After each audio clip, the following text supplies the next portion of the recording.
Hi, everyone. I want to welcome you all tonight and thank Astra Taylor, the writer, filmmaker, and organizer, for joining us to talk about her brilliant new book, a collection of essays called Remake the World. So over the last couple of weeks in preparation for this evening, I've been reading the book, which you should all buy. And looking back on it, I realized today actually that I never really opened the book at home, and I found myself reading it on the subway, in the backyards of various cafes, on bus rides, just always somewhere outside. And really, it felt right to be reading Astra there, in the places where we encounter others and encounter ourselves as a person among others. So Astra's work, nearly a decade of which is captured in this collection, I think is especially alive to other people. Her ideas about democracy, community, political possibility, and experimentation, all of them generate from and are dependent on the presence of others. Astra's thinking, whether on philosophy, politics, or organizing, is always oriented towards this collective. So to start, and to give those of you who aren't maybe as familiar with Astra's work a sense of what I'm talking about, Astra, I was hoping that you could read a bit from the essay that opens the collection, which we actually ran last month at the New Republic, called Breathing Together. Thank you so much, Katie, for that really kind introduction. And I'm grateful to the New Republic for hosting this. And actually, it was the original home of many of the pieces in this collection. So that's really exciting. And it is true, I do always have the collective in mind, but I am still a diehard introvert. So there's that strange duality. Yeah, so I will read a little bit from Breathing Together. I am just proud of the cover of this book because it's made by my wonderful sister, Nye. So a little bit of a family collaboration there. So I'll just read a couple short pages.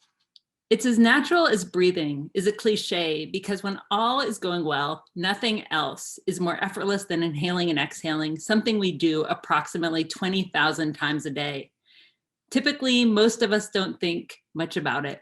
We breathe as we sleep, we breathe as we eat, breathe as we move, and breathe as we talk. But that changed in 2020. We worried about our lungs and gasped for air. A novel illness sickened millions and tanked the global economy. Thousands ingested tear gas, protesting police violence, and cities were smothered by plumes of dark, noxious smoke from nearby forest fires. During the first few tense weeks of the COVID-19 shutdown, we thought we could stop the spread of the disease by washing our hands. Our hands were something we could control. We could keep them in our pockets, wear latex gloves, have sanitizer at the ready, and scrub off the pathogen with soap and hot water. We didn't have all the facts. The coronavirus, as US authorities knew by early February, is airborne, transmitted through invisible particles and droplets emitted and ingested during the most automatic of physical acts. The pandemic has revealed, quote, that our bodies function more like sponges than fortresses. My sister, the other sister, the disability rights activist and scholar Sonora Taylor observed. Another quote from her.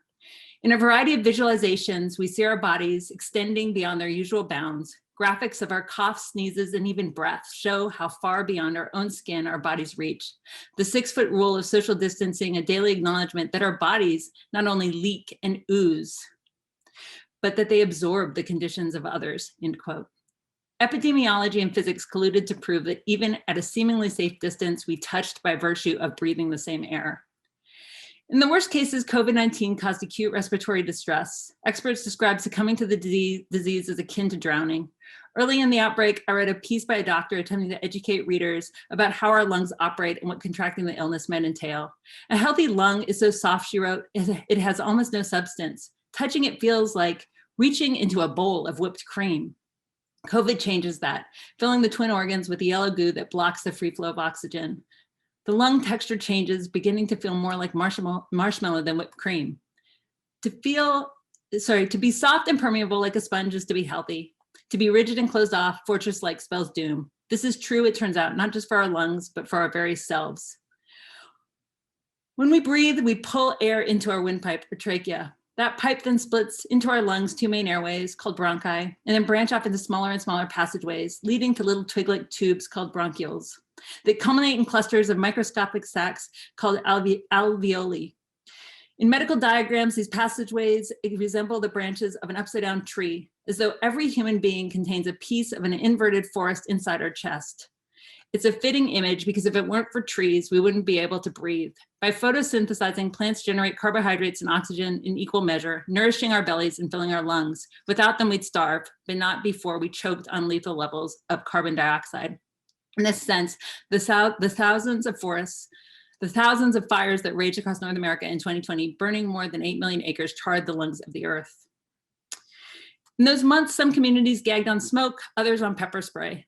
On May 25th, 46-year-old George Floyd was asphyxiated by Derek Chauvin, a Minneapolis police officer who kneeled on Floyd's neck for 8 minutes and 46 seconds with an expression of untouchable, detached superiority. Floyd's alleged transgression was using a counterfeit $20 bill.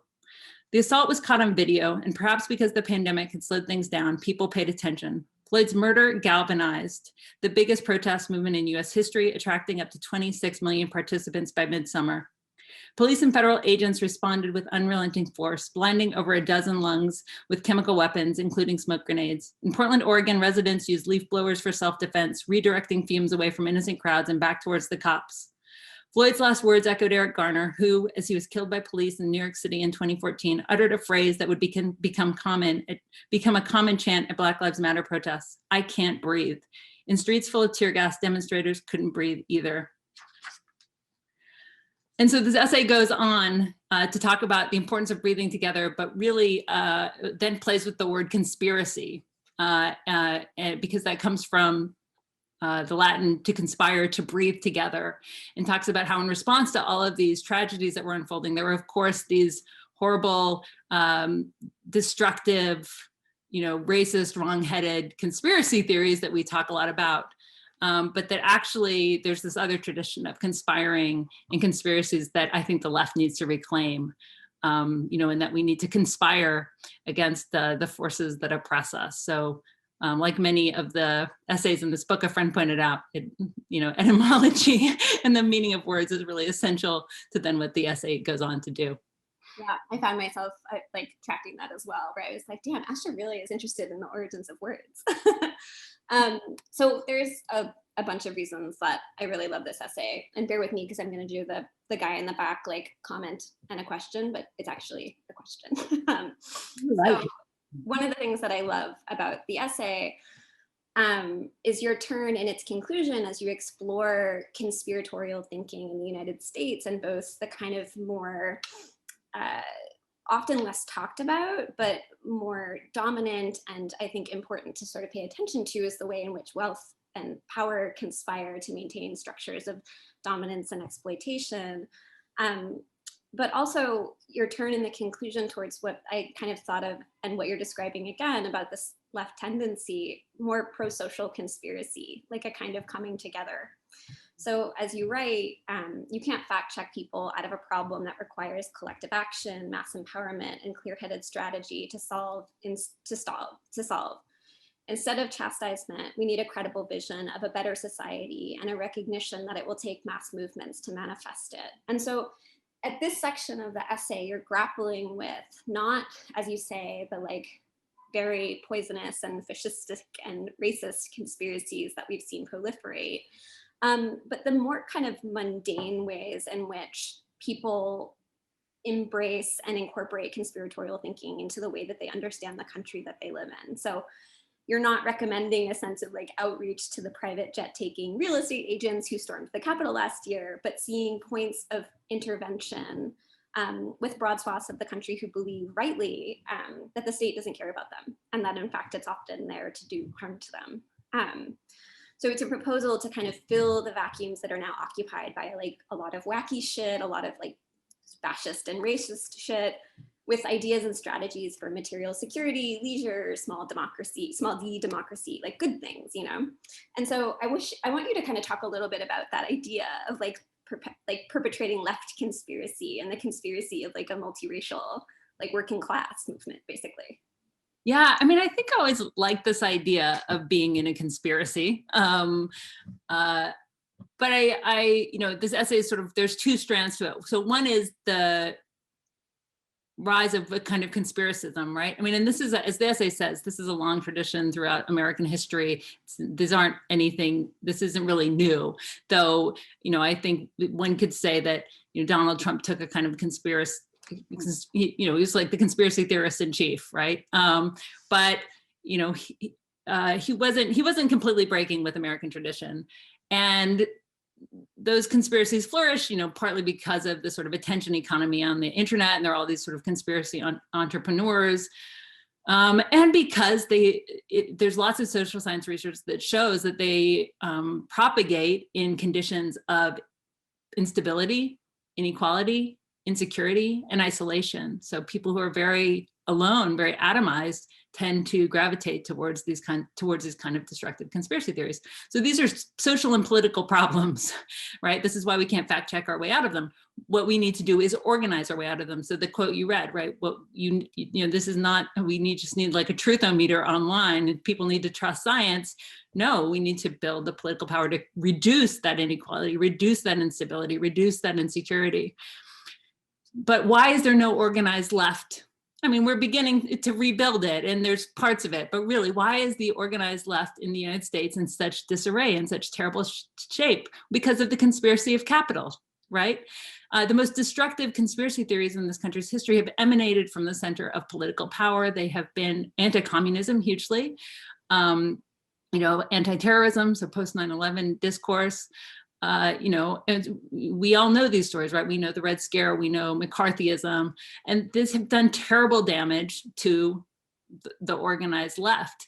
And so I look at the fact that, part of this war on regular people and working class people organizing was done literally through something called the Conspiracy Doctrine, which is this legal tool imported from British common law. So this is, again, very old. This goes back to the colonial era. And it basically, the conspiracy doctrine is saying, if you're working people, you're some tailors or some shoemakers, and you're trying to get together and conspire to raise your wages, to maybe be treated better, well, that's illegal. And we know this, right? This is why we're having a whole debate about the PRO Act in this country right now, is that organizing, has been criminalized. And so this has created this vacuum. And that's why I say the war on the left has been a literal fool's errand, because it has created this vacuum into which all of these really destructive conspiracy theories flourish, because people are trying to make sense of the world. And yeah, we can't reach everyone, but we can mitigate, again, those social conditions that cause them to be so omnipresent. And they really are. The statistics are pretty terrifying in terms of, people who subscribe to absolutely just, batshit ideas of how power works today. Yeah, and you point to, because I think there was like a lot of writing that was potentially misguided about trying to like target people who might actually just have really violent and poisonous ideologies that they want to hold on really tightly to. But I think the end of that essay is you find threads in which people can identify real material conditions in their own lives, and then they find some kind of a conspiratorial answer to it. So it's microchips in the vaccine, when we are in an enduring public health crisis in which the sort of like safety and access to medicine and vaccination has been denied to so many people. So it's a little bit connecting those dots, I think. But yeah, so I actually wanted to, because I think that you're also not just saying like the left needs better propaganda or like YouTube talking heads than the right, which maybe we need both of those things too, but that's not the extent of it. But so in terms of good organizing, something that I think comes up in another one of your essays is the essential aspect of listening, right? Of organizing being so much about listening. Mm-hmm. So a later essay in the book, which ran in the New Yorker last year, you write, "As an activist on the left, I long assumed that my role consisted entirely of raising awareness, sounding alarms, and deploying arguments. It took me years to realize that I needed to help build and defend spaces in which listening could happen too." So I want you to talk about this piece and the right to listen, but also how this idea, I think, pretty fundamentally relates back to so much of your work, since like your films, your organizing through the Debt Collective, And your just general interventions in politics seem so anchored around this really difficult but really essential thing of listening to other people and actually really hearing where they're coming from and trying to find some kind of commonality.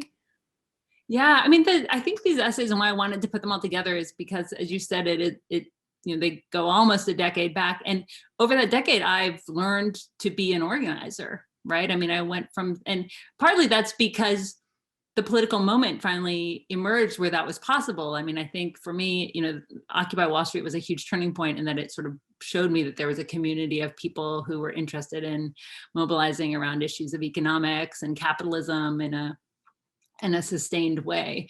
And so the essays are sort of me figuring out different dimensions of that practice. And I think why I like this term conspiracy, conspiring, breathing together, is that, you have to have that collectivity, right? Just making propaganda is not organizing. Raising awareness alone is not organizing. Voicing your opinion we equate that with activism, right? Well, you're an activist because you voice your opinion. You have strong views about things that you share without shame. Organizing is actually bringing other people into a social block, and having, strategies, having discipline. So sometimes you suppress your opinions a bit because you're trying to have discipline. That doesn't mean that,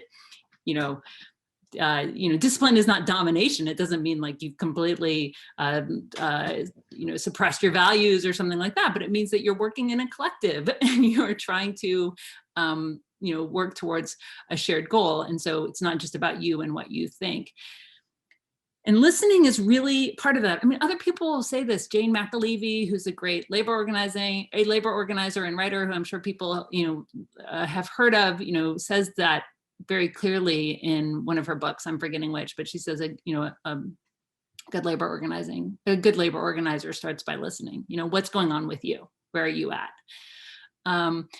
And so I was very immersed in political theory for the last few years because I was making this film called What is Democracy? Again, it's very important to me that the title of that film was a question. It wasn't, I'm telling you what democracy is. Listen to me. I have the answer for you. It's like, what is democracy? Let's think together about this. So I was very immersed in political theory doing that and writing the companion book to that film. And it just occurred to me that, wow, we're so obsessed, especially in the United States, with the First Amendment. And so many of the people I would speak to on the street, I would, interview sort of people passing by and say, well, what is democracy to you? And they'd be like, voting, free speech. It's like, wow, we're missing the other side of the speech coin, because speech doesn't matter if nobody's listening to you, right? And also, listening is hard. It's actually hard to go into a space and pay attention to other people.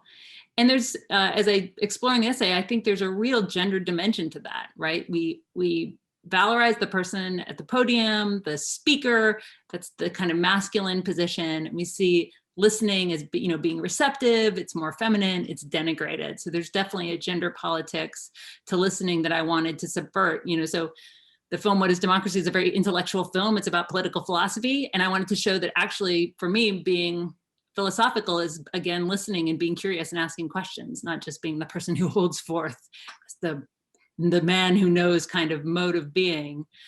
So I wanted to gesture towards a kind of political philosophy of listening. And it turns out actually there is some really interesting legal tradition to draw on, going back to the New Deal era, where audience rights, listeners' rights were actually briefly more than gestured towards, but kind of articulated before there was the neoliberal turn and a kind of right-wing turn in legal theory. And now we have this, framework, legal framework where money, campaign spending is free speech and the like, which just, basically as our ability to listen is for sale, right? To the person you can pay most to speak the loudest. For me, that listening is really essential to these things I care about: organizing, democracy, being a good reporter, being a good writer who can actually reflect the world. I mean, I think these are, and I'd like us to elevate listening more and see it as an art and a discipline worth trying to practice, and we all know it's hard, man. We've all been in arguments or just have to listen to friends and, you're just waiting for your turn to speak. And it's also, I think, like, makes the project, because I don't know, I saw some friends and colleagues debating this week this idea of what organizing means, right? And if someone says that they were trying to organize you, if it means that they were trying to like indoctrinate you, or like you were in some sort of like a captive meeting being held there for some like nefarious purpose. But I think that like so much of the push-pull of building these movements and actually building a sustainable coalition with people who don't necessarily see eye to eye on everything together does involve so much patience and listening and understanding like what are the kind of little cracks that you can kind of find to find commonality between very different people who have maybe very disparate objectives. Like one of my mom's closest friends is like a very diehard Republican, and is very skeptical of the sort of like new progressive wing of the Democratic Party and some of how that's been looking in different elected office. But like when we've talked about it, I found the only moments that like, or some of the moments where we're most able to come to some sort of mutual understanding is when I talk to her about the experience she has in her union and all of the ways in which she's skeptical of small d democracy as it's being enacted, like tentatively, unevenly in different spaces across the country right now. Like she actually really sees it and recognizes how it works in her union and sees how it benefits her, sees how she's part of this kind of whole with her colleagues, but doesn't in any way translate it to something that she could see replicated in other spaces, you know? And I wouldn't have, like, we never would have gotten there if there wasn't just like long periods of both of us kind of biting our tongue and like waiting to really see where the person was coming from, you know? So I don't know, I just loved it as a different kind of political practice than I think we're often. Well, I think, there's a lot of stuff after the Trump election, right, where, there were these kind of philanthropic initiatives that were like, let's just get Republicans and Democrats in a room and they can listen to each other and hash it out. And, as I say in the piece, there's kind of all these bogus like listening tours, right? Politicians go on these listening tours. Mark Zuckerberg went on a listening tour that was basically a bunch of photo ops. And so I think, and so I'm very much for building power. Sometimes you have to have conflict. You have to have, this kind of, you have to have the kind of political shouting match. You have to try to, wield whatever leverage or advantage you have. But I guess I think, my side, the left, will never really be strong. Will never really be robust enough if we take this like approach that, you should just follow your marching orders, right? I mean, and so I think, I want to be part of a movement in a society that treats people as whole people and engages in, real kind of deliberative processes and really, and also has some humility, like, oh, maybe we don't know everything. And so maybe we should, learn and listen and ask questions and reflect on it. So I think if we're going to make a robust, if we're going to organize and actually build movements that have the potential to build really real power, like you're going to have to listen, which brings us back to that insight from Jane McAuley that's what good organizers do. Yeah. I also feel like finding those places because I think we're looking at different movements right now, like the protests around police violence that were happening last summer, and you were seeing so many people out on the street that often had, I would say that if you like interviewed 20 of them in a row, they would have wildly different explanations about what brought them out there, the kind of like what they would like to see come from their place in the street. But I also think that like through the act of actually the doing the thing together, like you end up taking these steps forward, like being in the fight and taking that step forward together puts you into a place that you weren't previously, which like builds more space for more of that. I don't know, not to like go on about it, but just that the listening becomes the first step to building something that actually can feel a little bit more sustainable and anchored in something deeper. So actually, sort of a transition, but another piece in the book that I really loved, as I'm trying to like cover as many of the essays as I can, which ran back in 2013. So it's one of your older pieces, is called Failing Better. And so at first I loved it because it reclaims this idea of failure as a good thing back from like the weird tech bro kind of like fail harder, fail better thing. Because I just feel like it's just been a creepy style of self-help stuff. So they can only fail upward. So it's just not fair for them to preach failure to the rest of us. Exactly. And the consequences of the failure are a little bit heavier for the people underneath them. But so yeah, it places this idea of failure and experimentation back into the realm of normal people, which I really appreciate it. But it also invites this like creativity, venturing your very best guesses with others, that sense of kind of like playing around and not knowing exactly what will work that we were just discussing. That is so essential to building sustainable movements, right? And organizing in power on the left. So, you know, actually in this spirit, I kind of wanted to talk about failing on the left, which happens a lot. I don't know if you know that, but so like in this spirit, my question and what the essay sort of probes is like, are our failures really failures? Do they place us somewhere where we haven't been before? So they're not total failures, they're like partial successes. Is this kind of just consoling ourselves for losing a lot of the time? And so I'm curious if you could talk a bit about some recent like failures on the left, basically. So I know that recently a lot of people have looked at what happened in the Amazon Union Drive in Bessemer, which was seen as a both like this electric moment of possibility, but obviously the campaign didn't succeed and the union didn't win there. Or even just going back to like RIP, like Bernie 2020, like whatever you name it. So what do those things mean and where do they leave us? And what does it mean to fail better in this way? I mean, I guess I should begin by saying I would like to win, right? Yes. I am an organizer because I actually want to win things. I don't see a total virtue in sort of being a beautiful loser. Yeah. More moral victories. Yeah. And so, you know, I think that that's, you know, it's important to say that is that I think we should be in it to win it because a lot of our positions are really popular, right? That is one thing the Sanders campaign showed us is that, you know, we're not as marginal as we had told ourselves in the pre-Bernie, pre-Occupy era, you know, not by a long shot. But we are disorganized. We don't have power that matches our sort of, you know, the sort of popularity and also you know, things being popular and polling well, like that's not politics. You know, again, you have to do the organizing. So I don't want us to fail eternally, but when you zoom into your, you know, your own possibilities in your own lives, and when you're going to participate in a campaign, whether it's, you know, a campaign to unionize your workplace, you know, the Amazon thing is a good example. It was so high profile, you know, a lot of people pin their hopes on it, you know, but if you're going to take those steps to joining something, whether it's organizing, again, people in your workplace or tenants in your building, you don't know what the fuck's going to happen. That is just the reality of it. There's no guarantees. And so it's always a kind of leap of faith to participate in these things.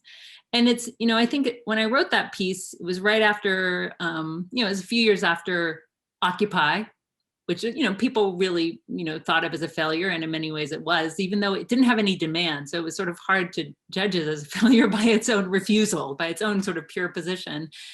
But, you know, there was material there to repurpose if you were willing to do the work. If you were, you know, and there were sort of these pundits on the sidelines who were like, well, Occupy should have done this. Occupy should have done that. Should have run candidates. It should have demanded a jobs guarantee. And it's like, well, why aren't you coming and organizing that? Yeah. You know, that was part of my challenge to them. And it was like, you know, come and do that. I mean, anyone can take part in this sort of moment, right? And also what it would require of you is then thinking like, how do I actually get from A to B? Like where I am in this atomized situation to the B of like this beautiful idea I have. And that takes, again, this word humility, like it takes a lot of humility. It's, you know, and you have to be willing to like go down, take a wrong turn, go down a cul-de-sac, go back and then be like, yeah, did I learn anything? Or was that a total waste of time? Like maybe what I learned is that was a bad idea and I shouldn't do it again. Yeah. You know, that's just reality. And you kind of have to be able to deal with that. And I think also find some pleasure, which is what you just said, like the kind of playfulness, which is why I said, I kind of like this idea of conspiring, you know, part of being an organizer is that you do get to be a bit bad, right? You know, you're challenging somebody, you're trying to break some rules and live with that uncertainty. And so for me, it's, you know, when I say fail better, which is of course an homage to Samuel Beckett, right? It's like, well, yeah, let's try to be strategic. Let's try to be as knowledgeable and like tactical as we can be and increase the odds and the likelihood that we'll win. But, you know, we probably won't get the whole thing.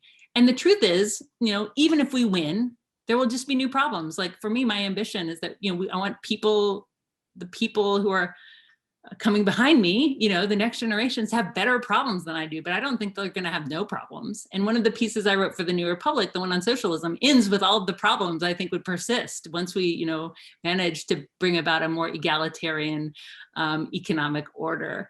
And so I think that comfort with never having it all is just an essential thing to cultivate, and that playfulness and that experimentation. Yeah.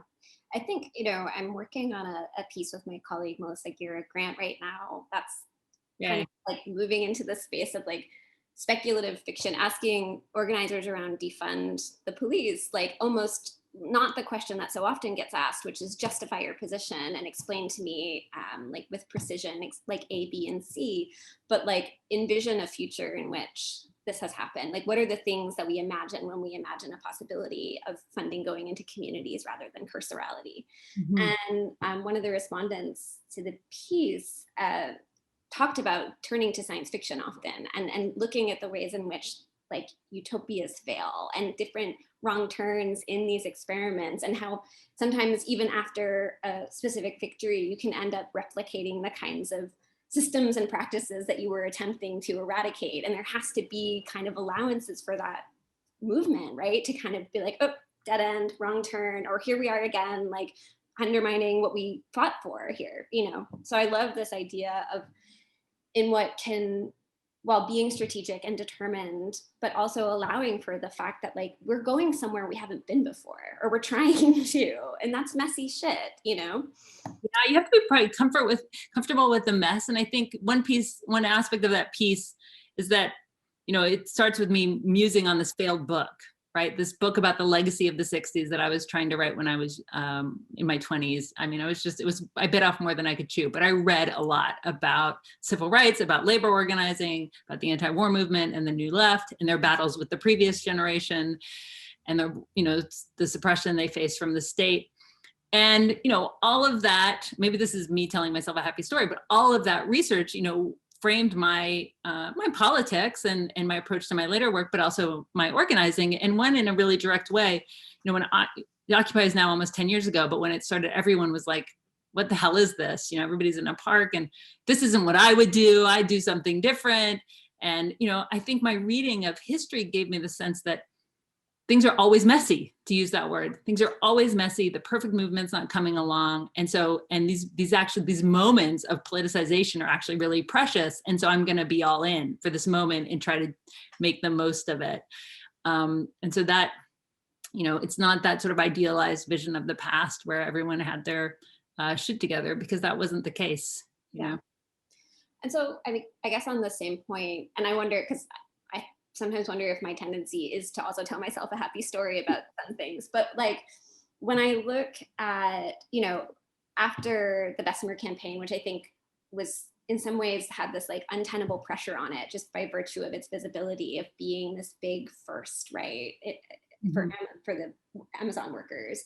I asked organizer friends who are more active in labor organizing, like, well, what are your kind of like postmortems? What's your assessment? And kind of looking for that consolation of being like, is it, what are we supposed to take away from this? And was it all for nothing or whatever? And obviously I'm speaking way out of turn because the workers in Bessemer themselves are best equipped to kind of account for this and talk through their own process. But a friend, ended up kind of splitting the difference for me, which is like a failed campaign is a failed campaign, and you want to win. You want the union to win, right? And so the work that the workers put in and the organizing efforts, that's a hard defeat, right? That hurts.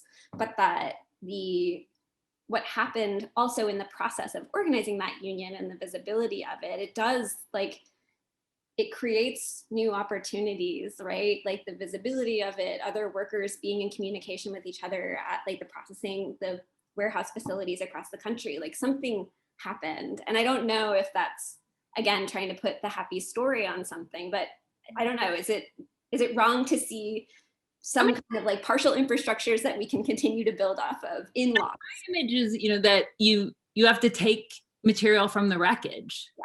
Right. And so a failure can be really devastating because it might teach the boss how to fight you better. Yeah. I mean, again, it's better to win, but we don't always have the privilege. We don't have the luxury of winning every time, especially when the legal regime is, I mean, lots of people wrote this about the Bessemer campaign too. Like if we had had the PRO Act, it would have been that much easier, to, to get a union. And then you could have fights with the boss, right? Yeah. It's like, then there's a whole bunch of fights to have. But I just see that we have to take what we can from that wreckage and try to piece something with it, and so some losses, some failures are more devastating than others, and some are productive in ways we could never know. There's lots of unanticipated consequences, and we have to be open to them. And I see myself as a product of one, right? I mean, I was really inspired. I was a bit too young, so I kind of missed it, but really inspired by the global justice movement. And it taught me so much. That's when I started thinking about debt, sovereign debt, the debt of developing countries and debt relief. And I started thinking about workers and the way labor, was being disciplined by international trade laws. And then that movement fizzled out. It failed, but it's had those unintended consequences, and you carry those forward. Yeah, absolutely. I'm going to turn quickly to, we have a bunch of questions loading up, so I'm going to just look at a couple of them if you'll pause with me for a second. We have one very active participant. Let's see.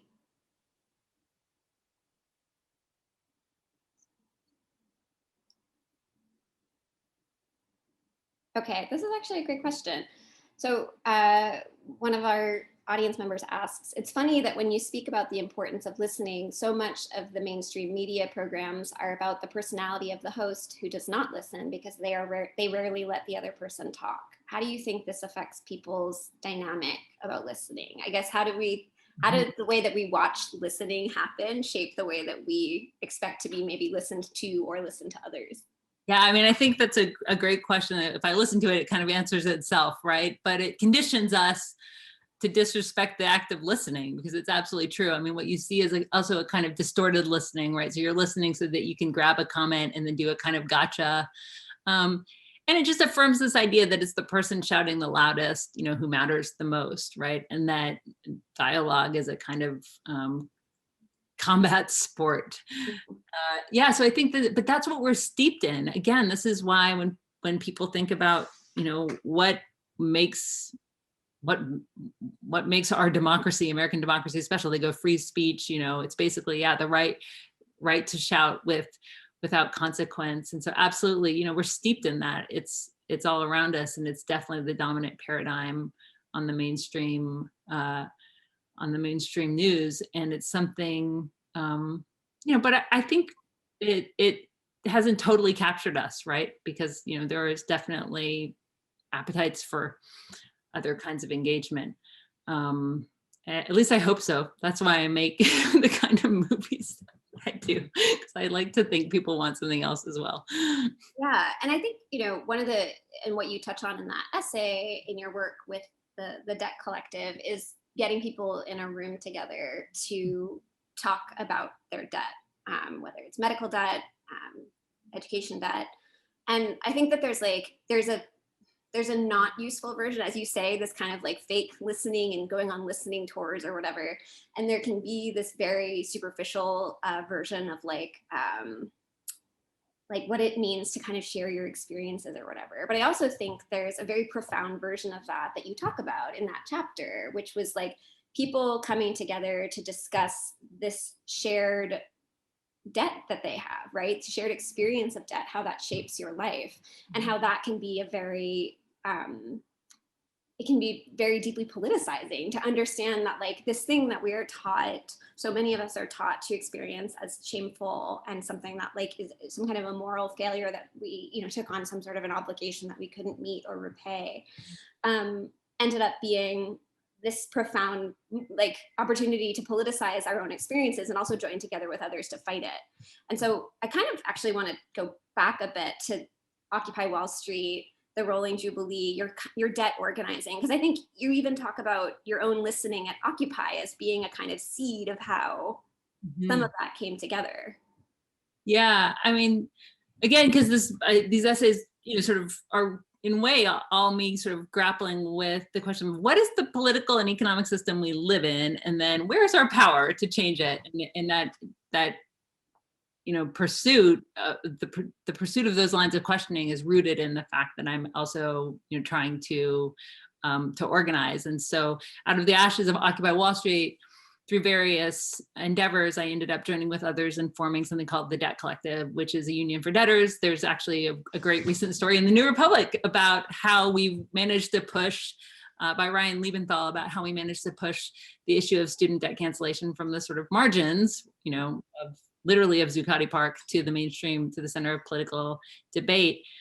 And a core component of our work has been running what we call debtors assemblies, which are basically just circles for people to come together and as you just said, sort of share the weight of this thing that's hanging over them. The fact that they worry about paying their bills, the fact they are struggling with medical debt, student debt, the fact they'll never be able to own a house, the fact they fear about making the rent. And not everyone has to speak in these things. The transformative thing is hearing other people's stories and realizing that you are not alone. That's our slogan, alone, A space LOAN, right? But also you are not alone. Other people are in the same boat as you. And it's hearing the thing again that's not on the nightly news. When you tune in to, or the media, whatever targeted ad you get, they're not like, you're fine, the system's fucked. Right? It's all that it's your fault. You did something wrong. And so that, that experience of being in these assemblies and hearing the resonance between your economic, financial struggles and this person who you'd probably project onto that they're fine, they figured out it's your bad choices that got you in this mess. And these assemblies are really powerful. And they say, no, then the next level is, after you've heard that, maybe after you've shared, is then, well, what's the strategy?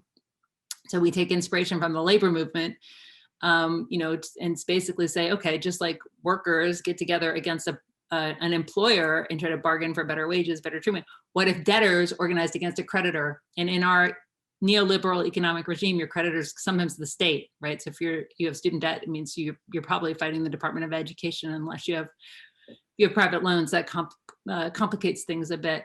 But really trying to find forms of economic leverage for people that are complementary to labor organizing, complementary to racial justice organizing. Debtor organizing is something that I think has enormous potential. And and as you just said, it was really my experience at Occupy Wall Street and listening to people who were there and realizing, wow, a lot of folks are here because they're mad about the bailouts of the banks and they are disappointed by the Democrats, by the Obama administration, but also they're in debt.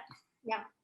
And I think you see the same kind of thing animating rather so much of the tenant organizing that you saw happening and continue to see happening during the pandemic, where neighbors in buildings that are can feel very isolating and anonymizing started talking to each other about this shared experience of being there's literally no money, there's nothing to do here. And it can be, Tara Rugvier from KC Tenants Association, or Tenants Union rather, told my colleague Nick Martin, talked about debt as this thing and rent as one of the bills that we feel the most personal responsibility to pay. It can feel like a great shame to be late on rent, right? To not be able to kind of pay to keep the house over your, the roof over your own head. But those same, just as you're describing the conversations in your debtors assemblies, those same sense of listening and commiseration animating the first step towards assembling the tenant union, and then a rent strike, and then a demand for rent cancellation, and turning that into an actual to doing politics, right? From moving from the active listening to doing politics with other people. And I think the debt analysis, in another piece that's I don't even remember what it's called, but it's about the need for Jubilee and David Graeber, who wrote A Debt, the First 5,000 Years. who is a friend who kind of brought me into some of this organizing. I think it's also saying it's not that, yes, you're in debt. So first, cast away the shame, because this is a structural problem. So a phrase from the Debt Collective is, you are not in debt because you live beyond your means. You are in debt because you are denied the means to live, right? So you don't have universal health care, so you have medical debt, and you don't have social housing. We live in a society where housing is treated as a speculative asset instead of a place to live, right? And so that's the thing we need to fight for. And the point about the debtor perspective is, we actually want to push from that to being entitled, right? To almost feeling like, you're owed this, actually. And that, the wealthy have a debt they need to pay. Especially we're seeing after even more evidence of how ridiculously low their taxes are and how much wealth they extract, right? So kind of flipping that script of saying, well, actually, who owes what to who? Yeah, absolutely. I'm sorry, I got us off the audience questions, but I want to return to it. So this question that came in at the end is interesting to me because you address it in another essay in the book, which I think I might be misremembering the title, but basically like against activism, or kind of in that neighborhood. The question is writing a book, quote, organizing, which I actually think is a nice setup for the different kinds of political work that you articulate in this essay. Yeah, I like that question too. And I'm like, no, it's not. Yeah, exactly. Organizing your thoughts, and that can be a bitch. Like organizing your thoughts, Katie, as an editor, like hats off to you, because organizing other people's thoughts is really hard too, which is what a good organizer, a good editor does. Also, I just want to say editors are great. I love being edited, because there is nothing like being like, my thoughts are organized so much better than they were before. Yeah, it's not the same thing. I say this as someone who's written a few books by now, and actually I feel like writing books, I'm so much more comfortable writing books. I feel like writing books, got it. Yeah.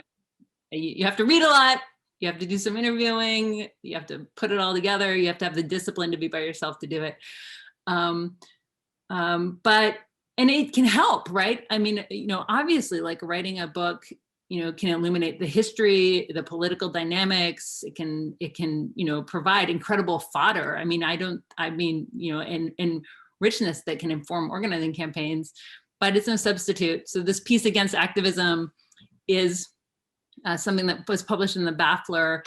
And I think it's a less apt essay than it was when it was published. But at the moment, and this is, there was a very strong kind of component, like a skepticism of organizing, of making demands of the state, that was sort of prevalent through the 90s and the aughts.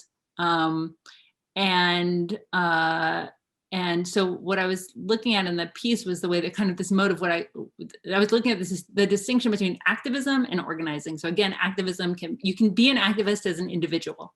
You cannot organize alone. I think that's really important, and individuals who are well positioned can do lots of things that are cool, but they can't build the same power, the same sort of durable, sustainable political power that the times require. And there's a reason, again, going back to this idea that the left has been suppressed, that there's been this war on working class people. That's part of why the art of organizing was diminished. But I do think it's really being revived, right? Like I think part of the reaction of younger people to Occupy's failure was actually, I think it created this space where people started reclaiming socialism. This is what that essay, another essay in the book talks about, sort of reclaiming socialism and revitalizing the art of organizing. And so I think that's actually a really good example of one of these sort of like productive failures, right? I think Occupy and the demand list aspect of it made people think like, well, hold on, what do we want to do next? What kind of formations do we want to create? So writing, I think, is really important. Propagandizing is a part of organizing. It's a part of spreading the word about what you want to spread the word about, but it's not the whole thing. Yeah, I find myself running into some of these questions too, because obviously the New Republic, we run these polemics and investigative pieces and all of these things that are meant to sort of like incite and like provoke and hopefully like inform.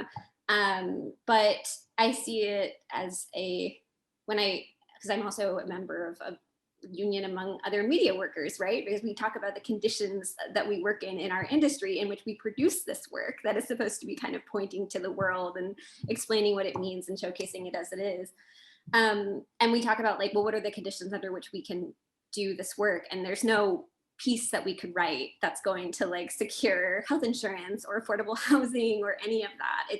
It does come in from the building together piece. So like, you know, a room full of writers like at our laptops versus a room full of writers talking about like, well, how do we, you know, build for the PRO Act? What does that look like? What is our role here? And it's not just writing pieces, it's actually doing the like awkward, or I find awkward, phone banking and door-to-door hard talking to people in person stuff, you know. I think that's such a great example. I love that, Katie. And I think also it's, you know, again, to say that times have changed since I wrote this essay, which wasn't that long ago, you know, because media workers are organizing in a way that I think would have been sort of unimaginable, you know, along with tech workers and all sorts of people who are, again, rediscovering and revitalizing this practice. Yeah, and I think having a level of understanding to situate oneself among other workers, right? I think that like media, the Freelance Solidarity Project, which is one of the media worker unions that I'm part of, it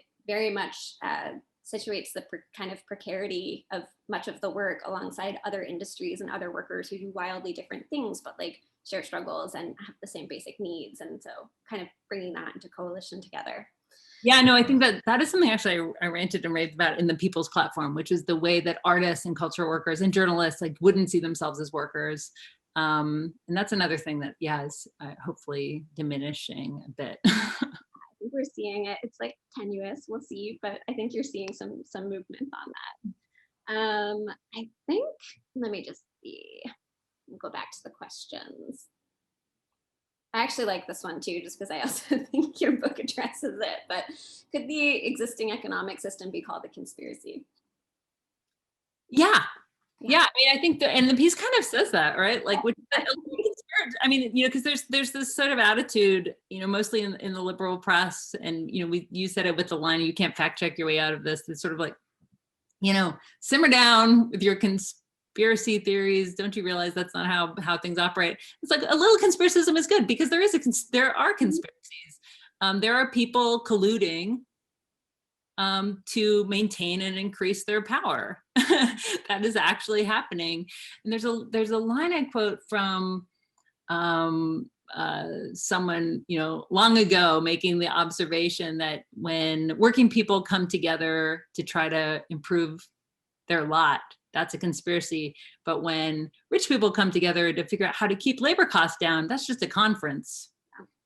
So I suppose on some level, conspiracy is in the eye of the beholder. But I think, you know, part of, again, the flip side of the politics of listening and building that collectivity is like the conflict, the like class conflict we need to have, the naming our enemies, right? And saying, no, there are actually people who are working really hard in concert, to dominate the rest of us, and at an enormous cost, you know, to people's livelihoods, to people's, you know, to the environment and so on. And so I think, yeah, we have a lot to gain by calling that out, and redirecting people so that they're properly focused. Exactly. Not the micro tip that are unfolding.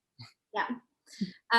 Yes, exactly. It is. I think it does. It kind of is maybe a nice way for us to wrap up, but then also brings us back to that opening essay about building conspiracy to fight conspiracy, and finding those threads where a person who, because they haven't encountered others, right? They haven't been presented with the kind of like alternative case of, yes, you're right. Like this, you know, you're right to be skeptical of pharmaceutical, you know, your skepticism is well-founded. It's just that the sort of void that's filled with nasty business and bullshit that is now kind of filling in the gaps there. There's other pieces that can be, you know, materially articulated, that like, no, here's what is really happening and here's our way out, but like we can't get out unless we do it together. Not to sound cheesy, but that is kind of the project. You know, yeah, that's kind of the basic idea. Yeah, exactly. Yeah, sometimes it's just, I'm like, I'm like, oh, I'm being really earnest, but you just can't not be, I think, at certain times. So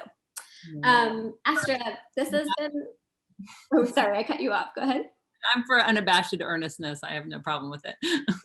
I'm in good company then. Astra, this has been really wonderful. I wish this were like an IRL thing so that we could like go out and continue to have this wonderful conversation. But so I just want to thank you for your time. And before I'll turn to you for kind of closing remarks quickly, but I just do want to do a quick plug. So if you all love panels and TNR, as you should, join us next Tuesday for what promises to be a really fantastic roundtable discussion featuring several of my colleagues at the magazine alongside elected officials and other big thinkers on can a multiracial democracy survive the GOP's assault on the vote, which is an incredibly good question, I think, right now. But Astra, thank you so much for being with us tonight. I really appreciate it. I want to say thank you for having me, and thanks again to the magazine for being a home to some of these pieces and for all of the great political work that you help produce. And so I just really appreciate you taking the time and for the close read, and yes, to in real life meeting and conspiring. Please. So everyone read Astra's essay at the New Republic by Astra's book, and join us again when we come back to do more of this next time. So thanks everybody and have a great night. Thanks.